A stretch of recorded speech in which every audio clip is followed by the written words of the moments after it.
Hello everyone. तो मैं बात करने वाले खेसारी लाल यादव जी और काजल राघवानी का एक बहुत ही बेहतरीन मूवी का रिलीज डेट आ चुका है और ये आज शाम को रिलीज किया जाएगा और किस चैनल से रिलीज किया जाएगा और कितने बजे रिलीज किया जाएगा ये आज हम बताने वाले हैं। तो बना रहिए मेरे साथ लास्ट तक।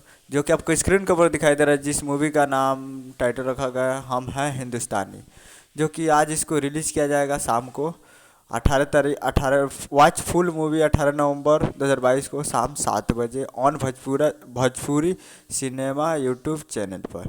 तो फुल मूवी आज 18 तारीख को शाम को 7 बजे, मतलब आज ही शाम को 7 बजे रिलीज़ किया जा रहा है भोजपुरी सिनेमा यूट्यूब चैनल पे। भोजपुरी सिनेमा आप लोग जाइए और जाकर यूट्यूब पे सर्च मारिए भोजपुरी सिनेमा, और 7 बजे इसको शाम को रिलीज़ किया जा रहा है। तो आप लोग इसे जाकर शाम को 7 बजे देखिए भोजपुरी सिनेमा यूट्यूब चैनल पे फुल मूवी, जो कि खेसारी लाल यादव जी और काजल राघवानी मूवी में। तो उम्मीद करें वीडियो अच्छा लगा, चैनल को सब्सक्राइब बेल आइकन प्रेस कीजिए। मिलता है अगले वीडियो में, तब तक के लिए जय हिंद जय भोजपुरी।